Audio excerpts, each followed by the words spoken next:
Well, UFO, I suppose, began in a terraced house in Bounds Green, North London. Caught in the crossfire, won't invite. Let's just make our break down. Swept up on the road and waves off the night.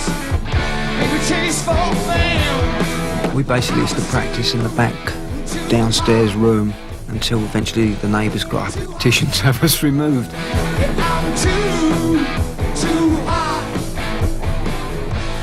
Too hot to handle. You felt a real strong vibe between the audience because a lot of them knew that we were a local London band, and it built up from there. Ain't no slow chance, ain't no romance.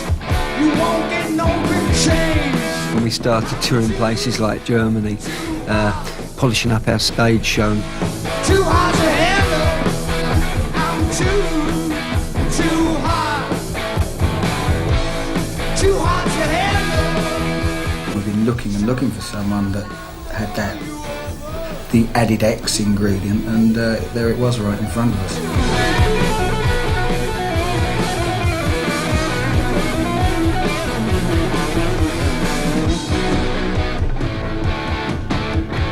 It was just exciting, you know, and therefore it was the best thing.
playing in Germany, touring around, and the guitarist we had at that time hadn't turned up. He'd forgotten his passport. The promoter said, well, look, it's a university, it's glass panels, glass windows and that. What they're likely to do is they're likely to break the windows if you're not going to play. And we happened to have Scorpions opening for us. We was on the lookout for a girl, and the Blonde Bomber turned up. And we'd seen them play before, and we all liked Michael's guitar playing. And we asked if we could borrow Michael, you know, if he could play with us so that we could get paid, basically.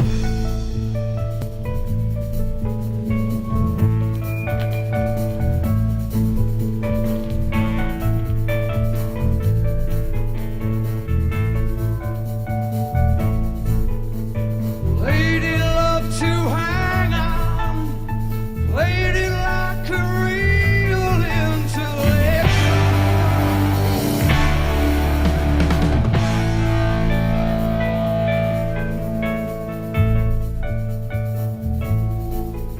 Sweet sister, you're still shaking, and your tragedy is never ending.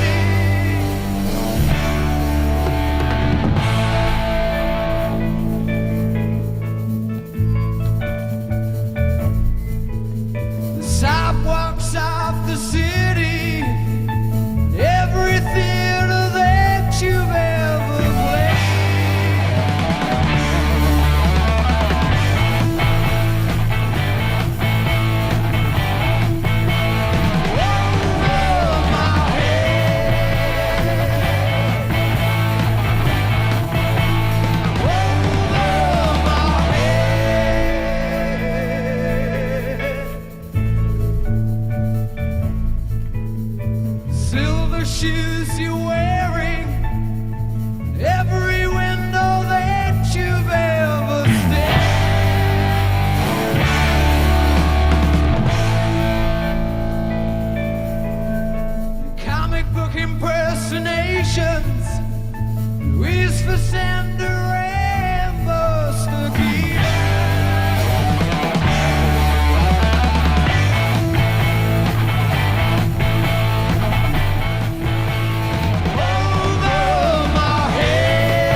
Sister, you're still shaking, and your tragedy is never ending.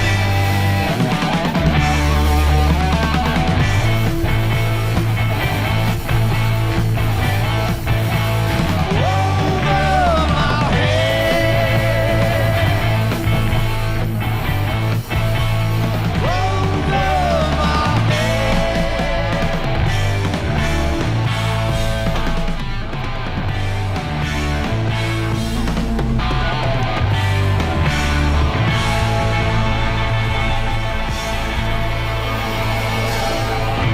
I think he hesitated slightly. There's a big problem with the language thing because Michael didn't really speak any English apart from yes and no.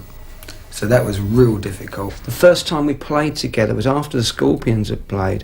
In the toilet of the university, the changing rooms of the university, got together to tune up, and I found out that A was R and B was H in German to actually tune up, and we actually had to try and talk to each other in non-English and non-German, if you see what I mean, and actually try and describe what we were going to do, and it's pretty much like going on and jamming for about 45 minutes. In general, I would only meet with the band just to play music. There wasn't really much words necessary. We just, when I had an idea, I just played it, and then again, like, I mean, whilst I tend to play in a fairly simple style, or I suppose John Paul Jones, people like that, who I used to like, who had that sort of real solidness, it was good because Michael's guitar was like really piercing and melodic over the top, so it worked quite nicely.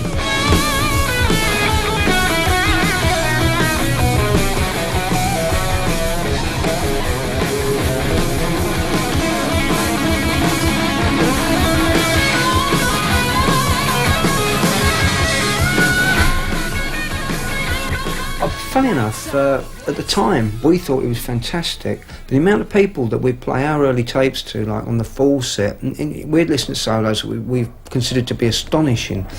And people go, oh yeah. Later on, when You Got Lights Out came out and we had the success, people going, oh, he's great, isn't he? He's great. And you think, hang on, that's the same people that we used to try and sort of convince times before. People actually listened to the solos by then, because we had some success in the States.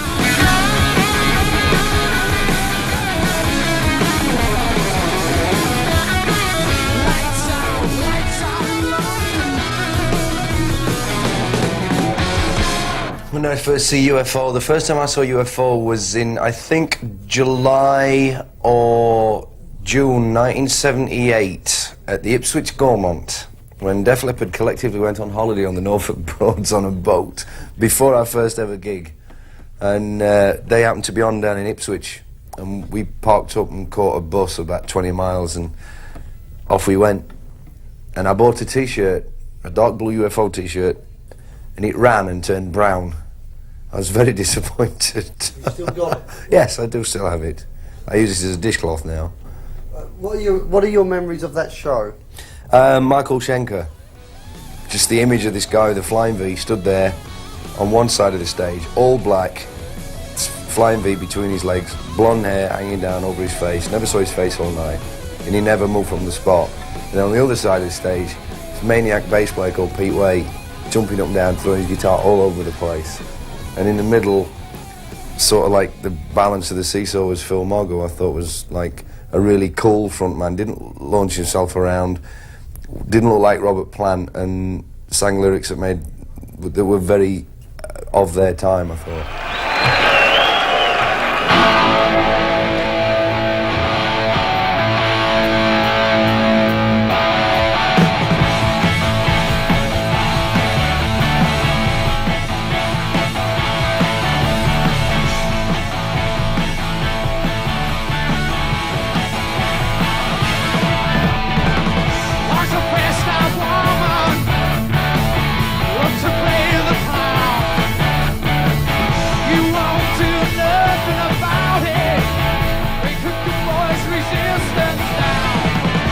She's got a pistol, laid it down on me, and she said, shoot, shoot, shoot it for me, shoot it for me.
I think UFO influenced a lot of bands, but in very different ways. I think for stance and poses and methods of visual things, I think they definitely made a lasting impression on Steve Harris.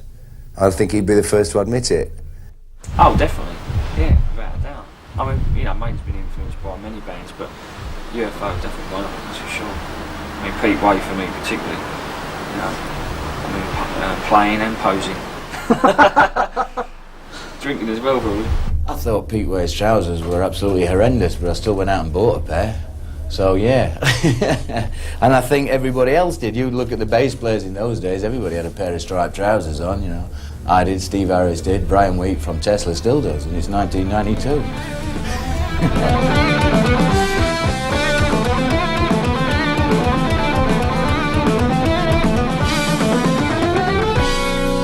We'd all sort of cruised by the mod thing, so we'd had our ground rules, which was mow our suits and put by hats. No, Lights on in London, hold on tight till the end. it was something like you had to do that without. It was the unwritten law.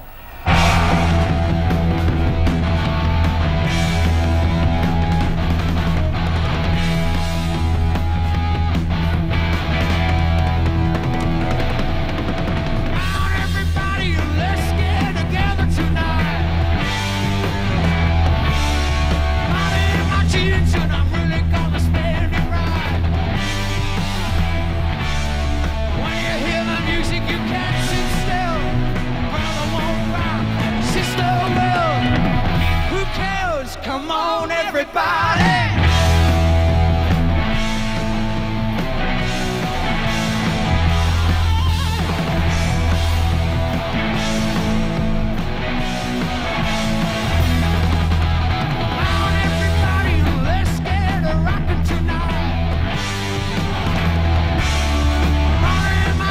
And I'm really gonna spend it right. No more movies for a week or two.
everybody.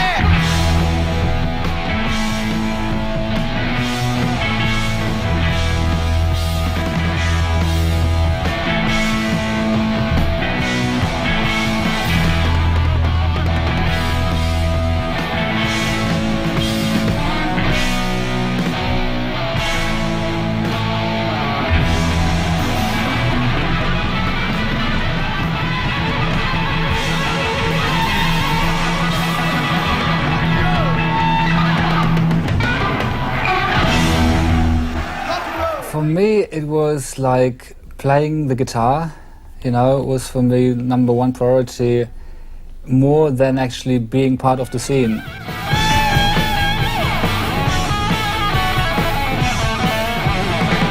You know, the motivation for me was like basically to focus on music all the time. These days, everyone plays this kind of stuff. But he was like very much just based on the, you know.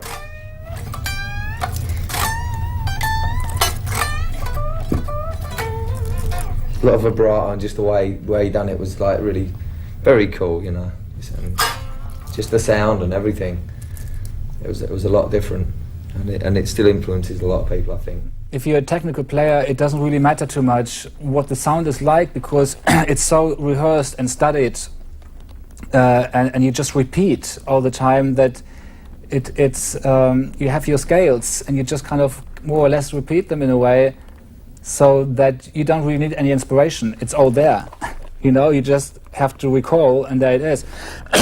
The way I play, I don't have to remember a lot, because usually it is all made up. And but I get inspiration from the sound of the amplifier, how everybody else sounds at that moment. A lot of their lyrics, they were hard-edged, but they weren't cliched, which I thought was really cool. There's been too many times and I can't go back. Not bass guitars run down motors like shacks. What it mounts up to, I don't want it at all. Whilst you and I need you to stay. Misty green and blue.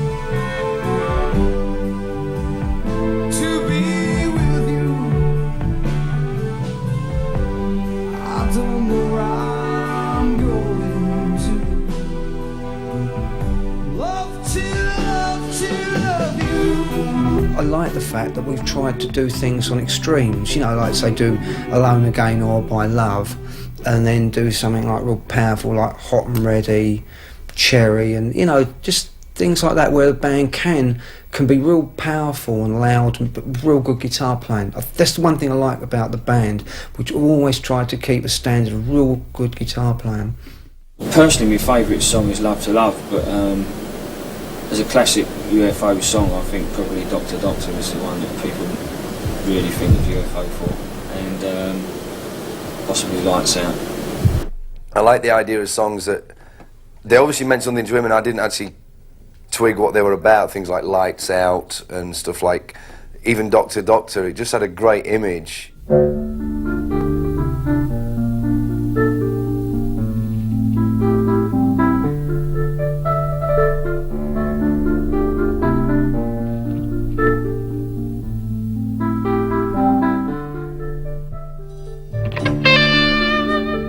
When Michael felt that the pressures were a bit too much for him, he needed a break, Paul came in from the band Lone Star, and he did the tour, part of the American tour.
Don't you know I just can't wait? She walked up to me and really stole my heart. And then she started to take my body apart, living, running, round and around, so far away from you. Living, running, round and around, so far away from you.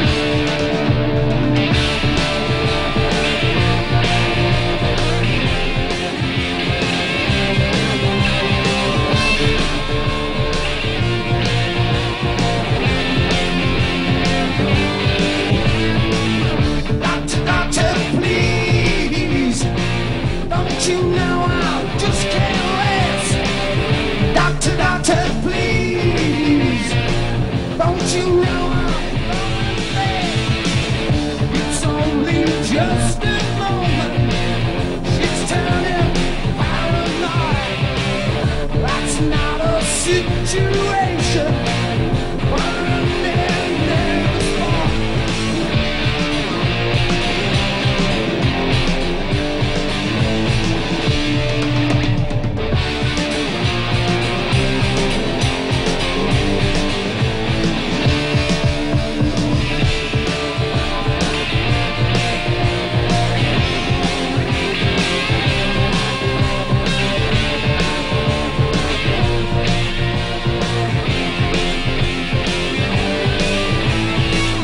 Doctor, doctor, please, don't you know I just can't wait?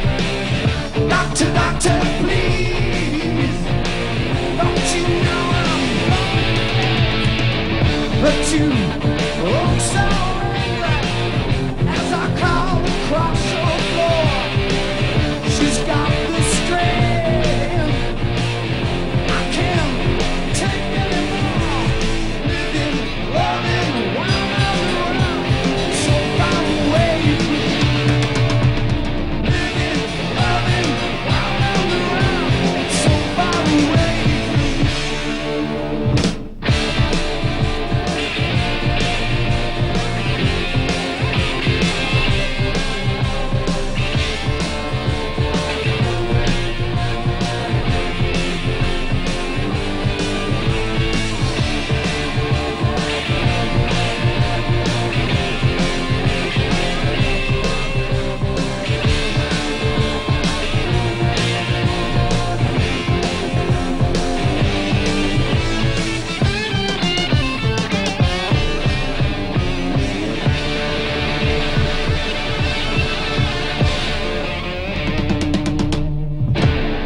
We wanted to go for a cover that was not, you know, the regular run-of-the-mill cover, and Hypnosis at that point were turning out real good stuff, so we went there.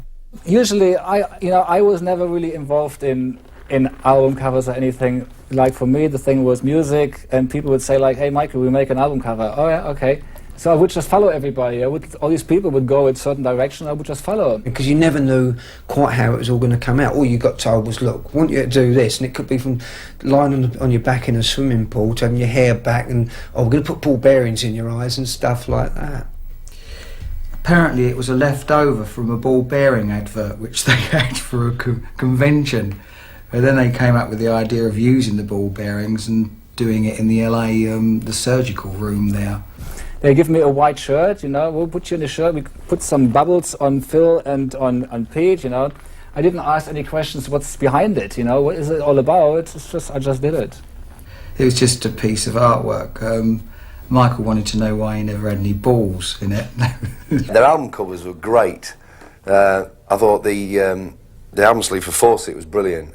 All the kind of bathroom sink and tiles and stuff was great, and I actually particularly loved the No Heavy Petting sleeve with the naked woman holding a monkey with a tube going from the monkey's heart into her neck, which I thought was completely strange. But typical Hypnosis sleeve, very odd, very bizarre, but they were good.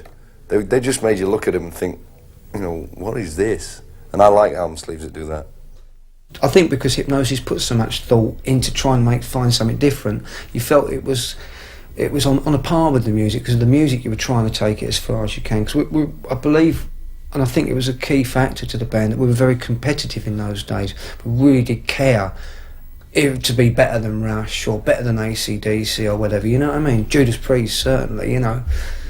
One of my favourite albums is, I always loved Obsessions. I always thought that was a brilliant record. Just the sound of it, I thought it was the one album where they got the songwriting right and the actual production right, and everything gelled together for that one album. Michael's guitar playing was, I thought, brilliant on that record.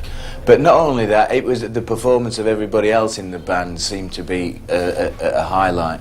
That, and obviously the live album, because the great thing about UFO is that no matter how many albums they would bring out, there would always be like 3 or 4 brilliant songs on the record, and they would like put them onto a live album. So you went out and bought a live album, and it was like the very best of UFO, which was fantastic, you know. So the live album to me was also it was something that I still listen to even now. I left UFO when they were actually, you see, like, I was so focused on my music, I would just play and play and play, and probably subconsciously I was aiming for success, but not really necessarily consciously, you know. And when it was there, and I have been living like this for many, many years. When it was there, and I saw it, I got scared. It was really weird, you know, because all of a sudden you see these people, Schenker is God, you know, and there's all these people like screaming, and you know, there was all this attention, and it just kind of, from where I was with my music, and now seeing this, it was just overwhelming. It was much too much for me.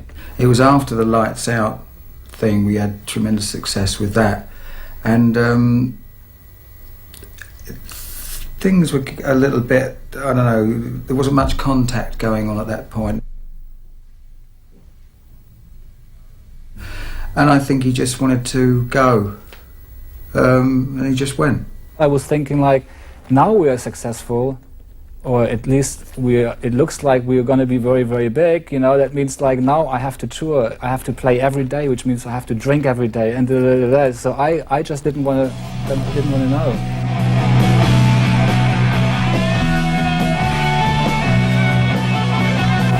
No, I think they still had a really strong following and everything when Schenker left, and I think that Paul Chapman was a great replacement. I think his playing was superb as well. So, as a fan, you know, I wouldn't say that it was not as good when Chapman was in the band. I still really, you know, went to see him all the time, live and everything, and still enjoyed it. But I suppose because that, you know, the lineup with Schenker was when I first got into the band, you tend to sort of remember that more, I suppose, as the classic lineup, I suppose. But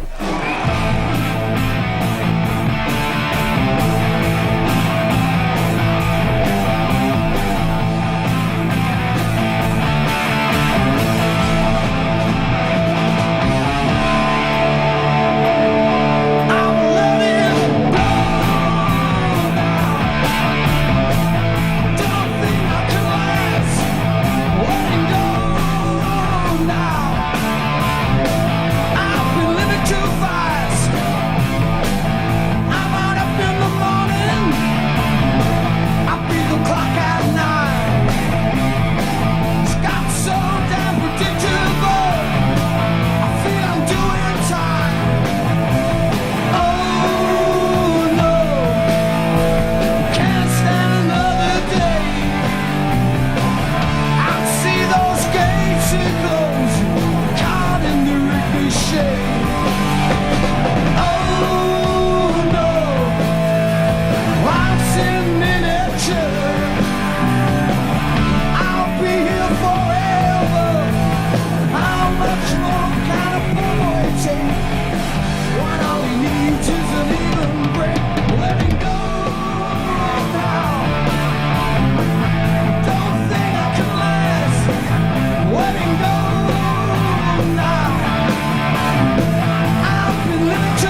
it was different in atmosphere too. At that point, it was more or less. It was an enormous break, and I think we rushed into it too fast, getting someone else. And yeah, I would say we was peaking. We still peaked afterwards, but then it just it wasn't the same. We'd lost a lot of impetus, you know, from losing Michael. I think the band actually slightly lacked ideas, because I think, no disrespect to Paul Chapman's playing, but I don't think he actually. Paul was a working guitarist and a very good fretboard player, but he didn't contribute as much to quality, I would say, really. You know.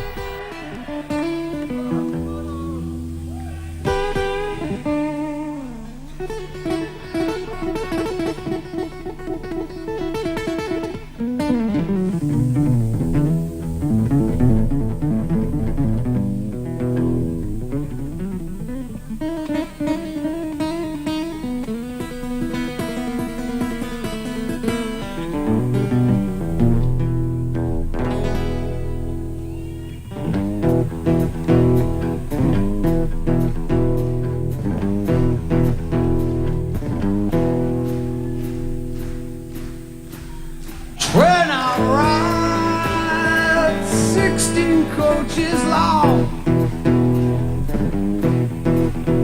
when I ride 16 coaches long, well, that long black train took my baby and gone.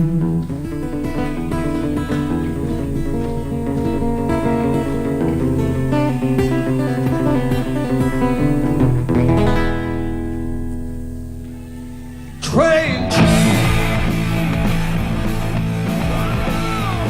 let's try.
I think the worst moment you get with any band is if you've worked an awful long time and hard, and you've reached a certain point, which I don't think we actually realised where we was at the time, and then suddenly it all goes, and overnight from being, I suppose you could say, reasonably well off, doing okay and everything, and you can turn around and there's literally nothing. That's gives you a bit of a jolt. But it's not a bad thing. I just found it disheartening, really. I didn't think the spirit of it was there. I mean, there was two people that, like Neil Carter and Paul Chapman. I mean, as I say, Neil's a very good musician, but I don't think you can replace a vibe by bringing in good musicians.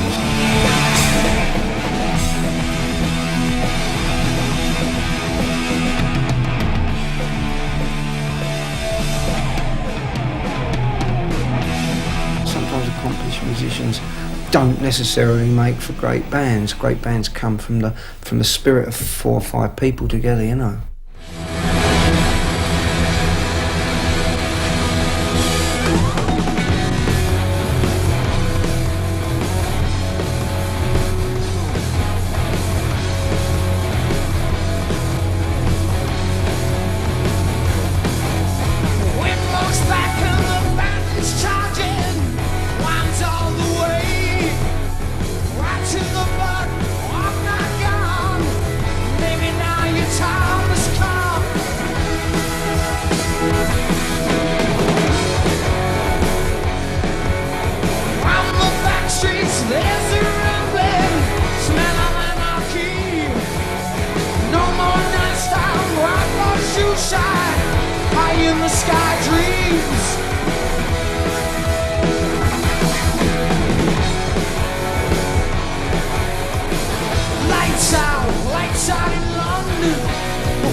was one of those things where we realised it wasn't as it should be, and we was looking through who did what and where, and Ron at that point was kind of done a load of engineering with the Free album, I think, and the Stones, Led Zeppelin, The Who, and that. So I mean, it must be pretty obvious that the guy's okay. I think that possibly the main reason being that things like drum sounds weren't there when Leo Lyons was doing it. I mean, I thought Leo, funny enough, captured a vibe which, if it could have been translated sound-wise, was actually, he did do a good job with the guitars, because he would say things like, well, don't worry about timing and that, just get your own timing, if you want to make it go a bit longer, things like that. And I admired that because it didn't restrict Michael. There is a chemistry between each, like when you put these people together that made Lights Out, Obsession and Strangers in the Night, there is a chemistry that is somehow special. I think Leo caught something which was later on embellished by Ron Nevison. Do you think Ron Nevison made a vast improvement to it? Oh yeah, I mean, Ron actually took it to a standard that, an international standard, I would say, you know.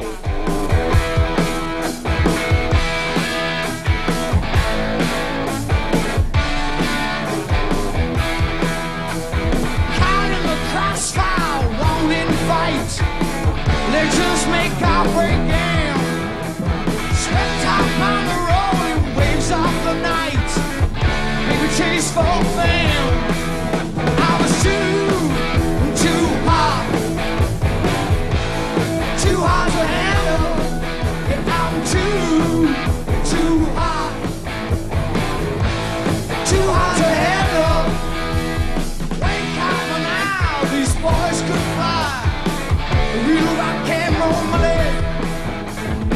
Ain't no slow chance, ain't no romance. You won't get no big change. I'm too hot. Too hard to handle. I'm too hot. Too hard to handle. Sha-la-la-la, roll you over.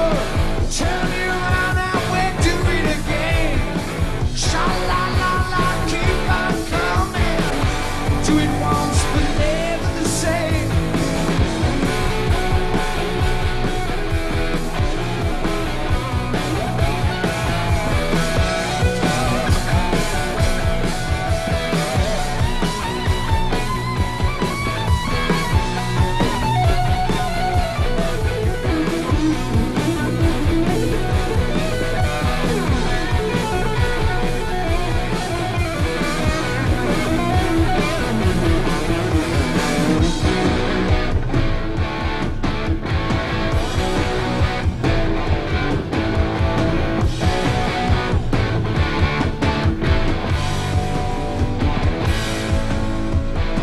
Sha-la-la-la, roll you over.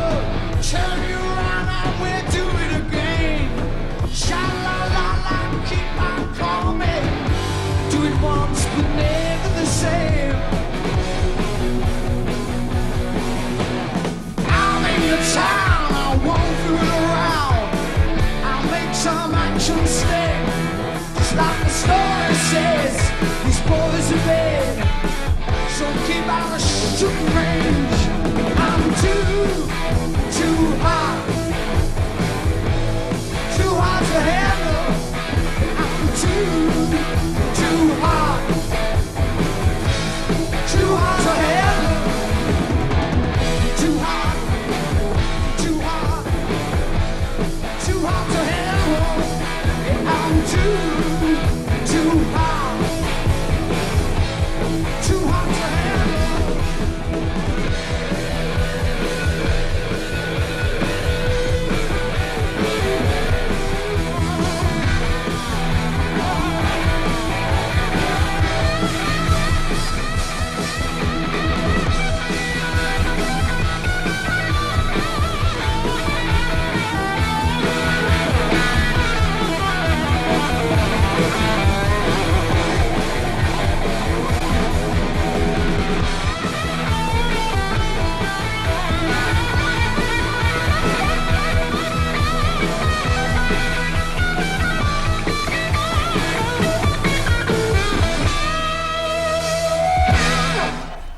the way this song came together was very strange, because we were just kind of in this studio in London, and Phil was sitting on somewhere in the corner reading the paper, and I had this riff, but that was it.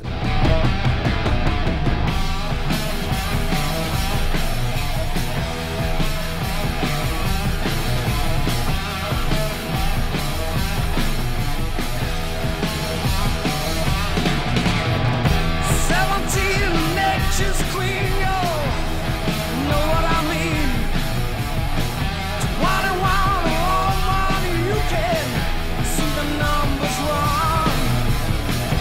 Now you look so peaceful, while they're asleep, with the wings of God above you, before the spirits meet. Rock bottom, rock bottom, rock bottom, rock bottom, rock bottom, rock bottom.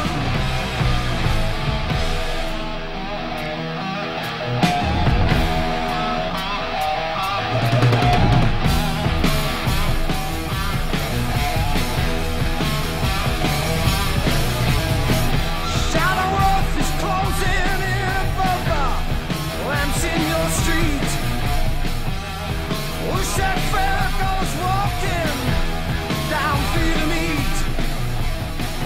Minutes pass so slowly by, our hands on your clock. Heaven's door don't open when you knock. Rock bottom, rock bottom, rock bottom, rock bottom, rock bottom, rock bottom.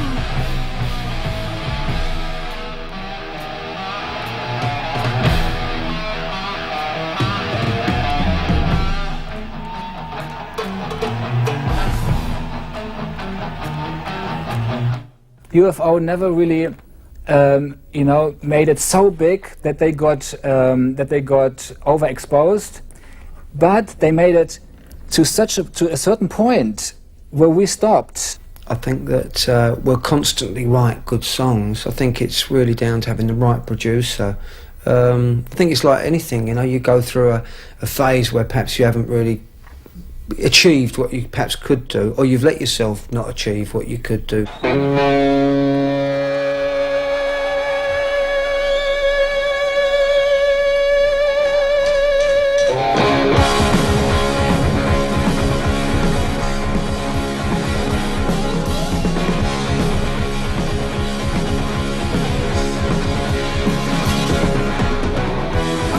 Speed highway, wild, someplace where we don't know.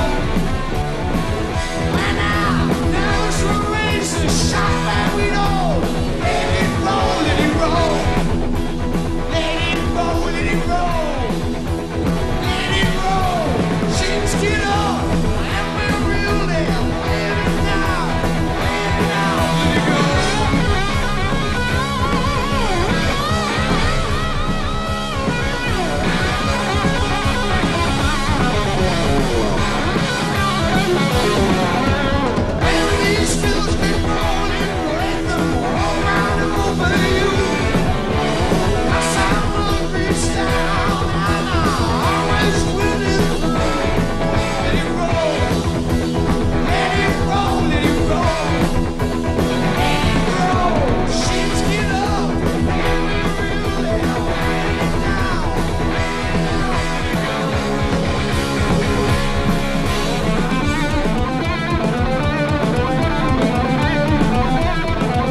Becoming a Prince Kajuku on one of your early albums is an epic. Like The legendary. You're legendary, like Tommy. Yeah. Compared to Tommy, okay? Can you tell me who wrote the song? It's credited to 4 of us actually, so we're all to blame. In actual fact, he knows the finer details of it. I was just permitted to sing on it. He was our road manager. He used to drive the transit van because his hair looked like an African prince.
I think they were definitely ahead of their time, and unfortunately, I think they never actually achieved their full potential. I personally think they should have been a shitload bigger than they were, but they never. Just when it appeared that they were going to break really big, it was never fulfilled for some reason.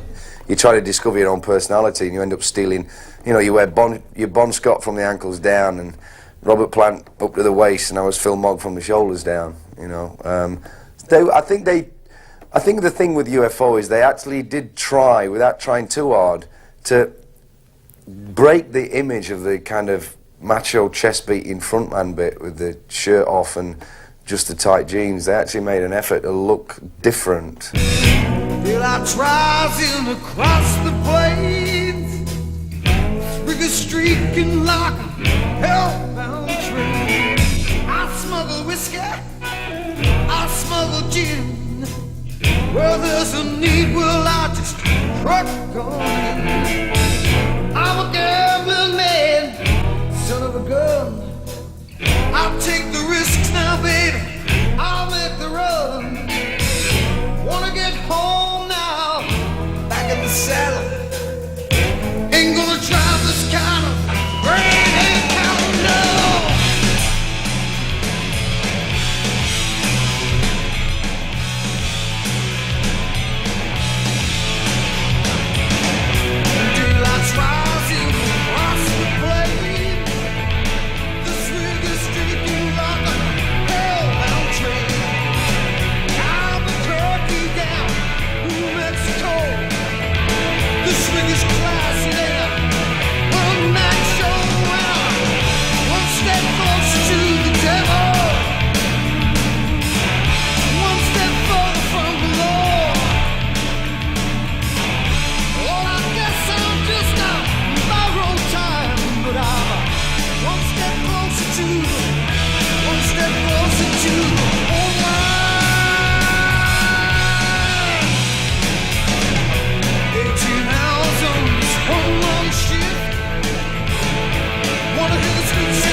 see my baby help, baby, no, now. One step closer to the devil, one step further from the Lord. Well, I guess I'm just on borrowed time, but I'm one step closer to the, one step closer to the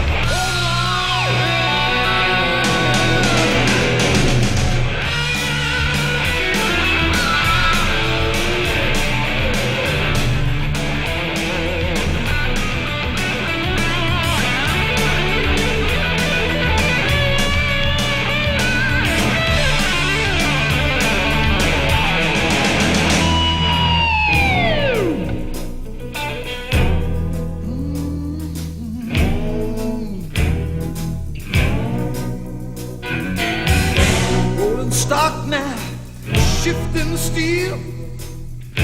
Got a woman with a touch to heal. Diesel dust and my wheels are humming. So close to home, can you feel me coming? One step closer to the devil, one step further from the Lord. Well, I guess I'm just on borrowed time, but I'm one step closer to the, one step closer to the, one step closer to the, one step closer to the whole line,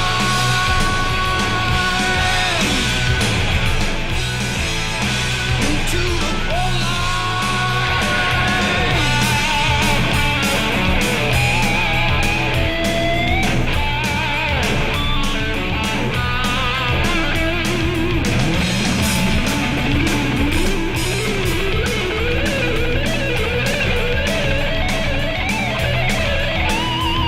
One step closer to the devil, one step further from the Lord. Well, I guess I'm just on borrowed time, but I'm one step closer to the, one step closer to the whole line, to the whole line.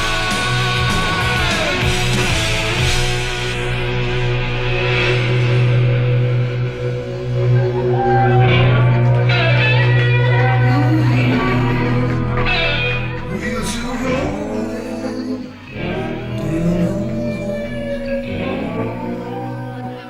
I think UFO will always be, you know, sort of thought of as a sort of band you go and see as a great live band, but in the, also sort of loose in a way. The best thing about UFO, I always thought, was that they were a gang.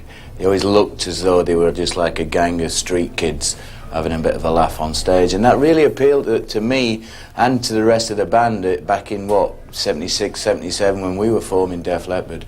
It was that sort of image that really got us going and made us, basically influenced us, because we grew up thinking we want to form a band that are like these guys.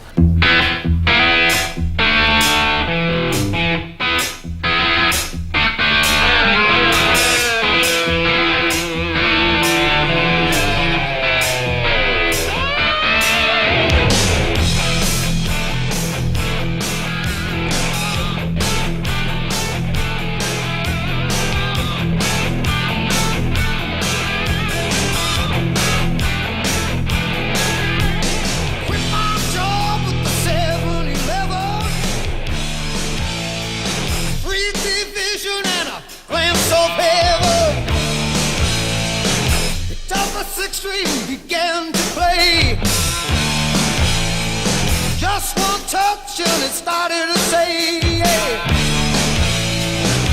all your dreams will come true. Lovely mansion with a pool so blue. Red Ferrari and a model for a wife. Oh yes, it looks like I'm, oh, it's the good life. Running up a highway, looking for something I can't see. Running up a highway, looking for something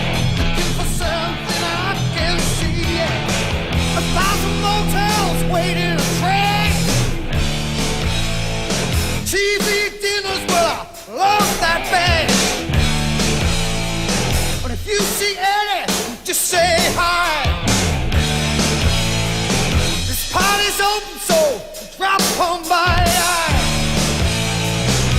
All your dreams will come true. Sunny haven from the inland revenue. Hot nights in Paris, a chance to dance. Since I signed up, I've been living in a trance. Running up the highway, looking for something I can see. Running up the highway, looking for something I can see. Yeah.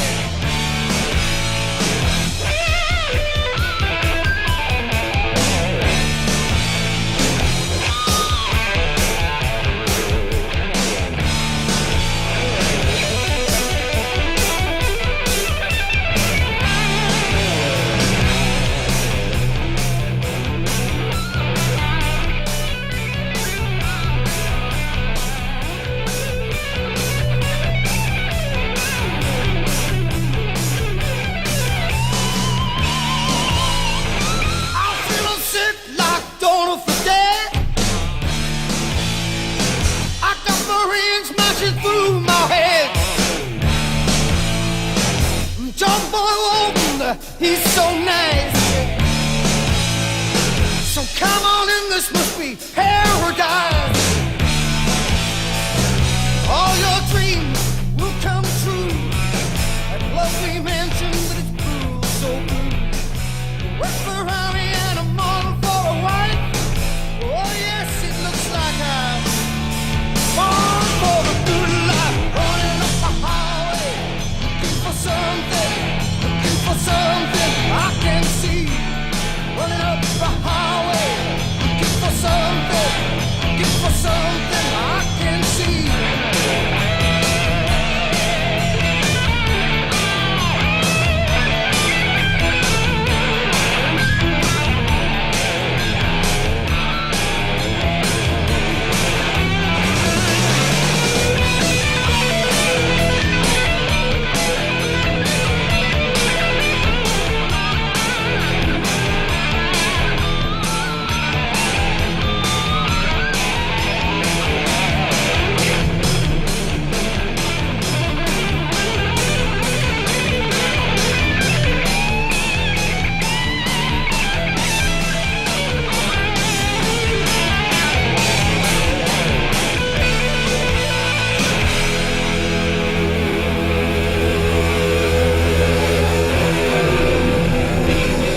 I'd love to go and see him play again, for sure. In fact, I'd love to have him on tour with us, just watch him every night, and I can ask him what songs I want him to play. Yeah, that'd be nice. Yeah, no, I think they're still relevant, definitely.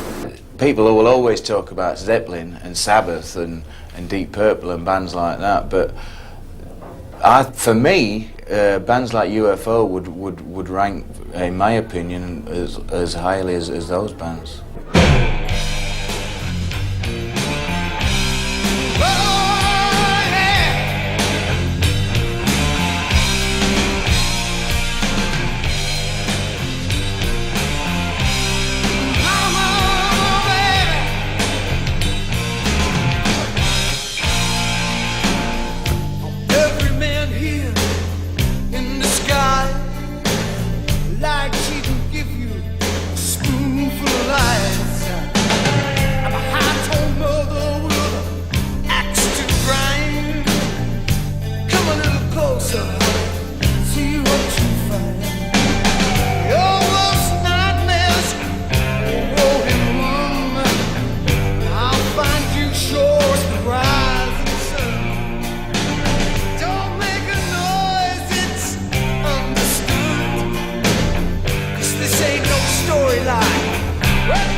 I've played UFO numbers in the past with MSG, and the response of the people is just like fascinating. So for me, it is something that I like to enjoy.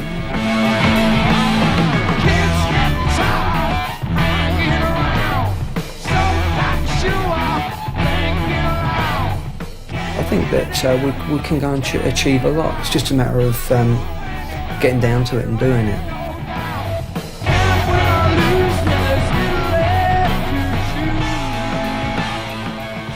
We never touch drugs.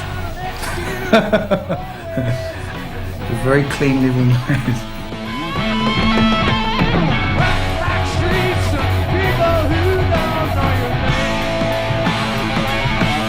Phil's a very generous person. He's actually very, not a lot of people realise what Phil's like actually. He's very good vocalist. He's very artistic minded.